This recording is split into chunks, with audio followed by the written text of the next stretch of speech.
प्रेम गली अति साकरी, जामे दो न समाए। तुम हो तो मैं नहीं, मैं हूँ तो तुम नाए, मैं हूँ तो तुम नाए। प्रेम गली अति सांकरी, जामे दो न समाए। तुम हो तो मैं नहीं, मैं हूँ तो तुम नाए। कहा गया कि प्रेम की गली इतनी कंजस्टेड है कि उसमें दो लोग नहीं आ सकते, आ ही नहीं सकते। या तो तुम हो तो मैं नहीं, मैं हूं तो तुम ना आए।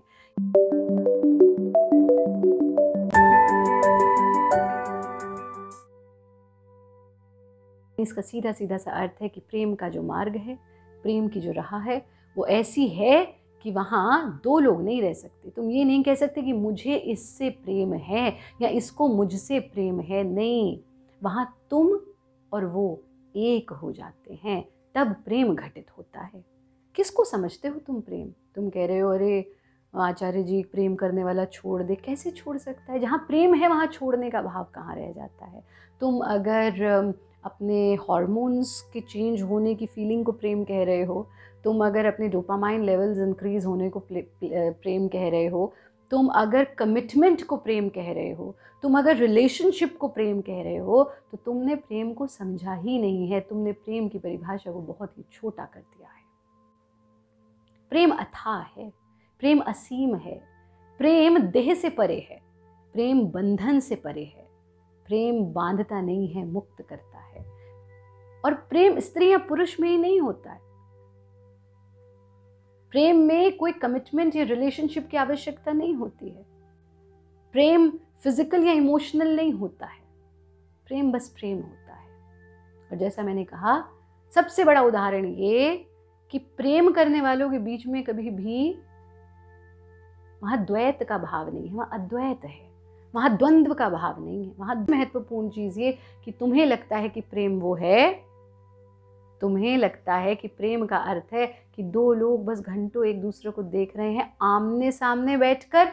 नहीं, आमने सामने बैठकर दो लोग एक दूसरे को देख रहे हैं, ये प्रेम नहीं है। दोनों लोग एक ही दिशा में मुख करके बैठे हैं और एक ही दिशा में देख रहे हैं, वो प्रेम है। जहां हमारी सोच एक हो जाए, जहां हमारे भाव एक हो जाए, जहां हमारा गंतव्य एक हो जाए, जहां हमारा रास्ता एक हो जाए, वहां प्रेम घटित होता है। बहुत समय पहले कुछ पंक्तियां लिखी थी, तो आपके उस प्रश्न से वो याद आ गई। ठोकर लगती है तुम्हें, ठोकर लगती है तुम्हें तो लड़खड़ा जाती हूं मैं। मुस्कुराते हो तुम तो खिलखिला जाती हूं मैं। बंसी बजाते हो तुम तो खो जाती हूं मैं। उदास होते हो तुम तो रो जाती हूं मैं। सारी पंक्तियां तो अच्छे से याद नहीं है, लेकिन इसका अर्थ ये है कि जहां दो लोग हैं वहां प्रेम नहीं घटित हो सकता। प्रेम अध्यात्म की पराकाष्ठा है। प्रेम तत्र प्रत्येकतानता ध्यानम की पराकाष्ठा है, जहां सिर्फ और सिर्फ एक ही ध्यान में मन रमा रहता है। प्रेम आप परमात्मा से भी करते हैं। योग का परम प्रेम ही तो है, और प्रेम शब्द ही परम से निकला है। जो परम है वहां प्रेम घटित होता है।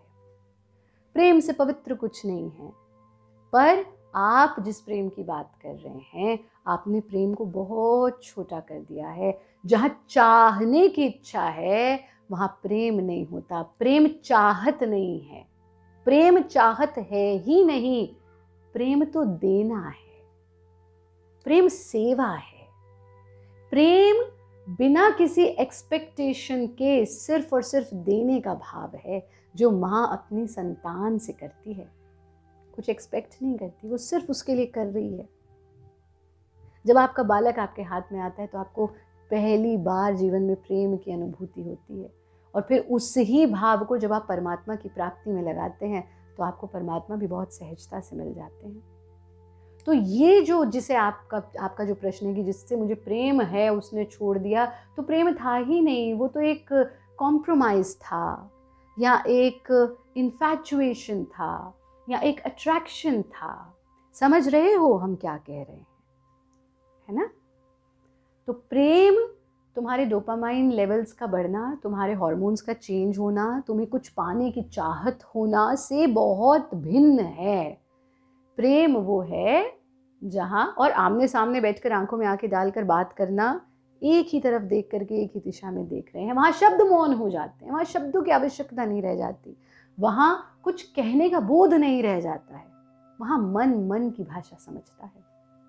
आजकल देखता हूँ, अरे आप मेरे को आई लव यू नहीं बोलते हो आजकल, पति पत्नी एक दूसरे को कहते हैं, इसी बात पे लड़ाई हो रही है। प्रश्न आते हैं ऐसे, मेरी एक्सपेक्टेशंस पे खरे नहीं उतरे आचार्य जी, गुरु जी ये तो सुनते ही नहीं है। क्या मांगा मैंने इनसे? सिर्फ इतना ही तो मांगा कि रोज़ आपको मुझे एक बार आई लव यू कहना है। कितना छोटा कर दिया प्रेम को। क्या प्रेम को समझने के लिए, प्रेम को अनुभव करने के लिए तुम्हें शब्दों की आवश्यकता पड़ रही है? तो प्रेम कहाँ रह गया? मैंने कहा जहाँ शब्द मौन हो जाते हैं, जहाँ सिर्फ भाव श्रेष्ठ रह जाता है, बस आप परमात्मा के पास बैठे हैं, नेत्रों से अश्रु बह रहे हैं, वो प्रेम का भाव है जिससे आपको सचमुच में प्रेम है। बस आप उसके साथ हैं, वो जो भी कर रहा है आप साथ हैं, वहाँ जजमेंट नहीं है। यू नॉट देयर टू जज, अरे उसने ऐसे किया, उसने ऐसे किया। प्रेम में जजमेंट नहीं होती, प्रेम में द्वंद्व नहीं होता, प्रेम में तो सिर्फ और सिर्फ सचमुच में जो प्रेम है ना, वो योग है, योग मिलन, जहाँ दो आत्मा एक बन जाए, जहाँ आत्म परम आत्म में लीन होकर के एक हो जाए, वहाँ प्रेम होता है। जहाँ दृष्टा और दृश्य, देखने वाला और दिखने वाला एक हो जाए। आपने परमात्मा को देखा और आप उसी में लीन हो गए, वहाँ प्रेम है। वहाँ ये नहीं है कि तुम कितने सुंदर लग रहे हो, जब तक मैं और तुम है तब तक प्रेम नहीं है। वहाँ तो बस मैं और तुम एक ही हो गए, वहाँ प्रेम घटित होता है। तो ये जो छोटे छोटे डिस्ट्रैक्शंस तुम्हारे जीवन में आ रहे हैं, उनको प्रेम समझ के भ्रमित मत हो। प्रेम तो इससे बहुत गहरा है, बहुत अथाह है, और प्रभु की कृपा ही होती है कि जीवन में आपको प्रेम की अनुभूति हो। सबसे पहली प्रेम की अनुभूति होती है जब आपके हाथ में आपकी संतान आती है और आप उस प्रेम को अनुभव करते हैं। तो ये प्रेम की व्याख्याएं हैं, और ये इसे समझना। अब हम आते हैं आपके दूसरे टॉपिक पर कि जिसे आपको, आपने कहा जिसे आप प्रेम करते थे अगर वो छोड़कर चले गए, तो अब यहाँ आते हैं कि जिसे आपको ऐसा लगता था कि आप दोनों प्रेम करते हैं, यानी कोई व्यक्ति जो आपको पसंद है, यू लाइक देम, और वो आपको छोड़ गए, तो क्या करना चाहिए?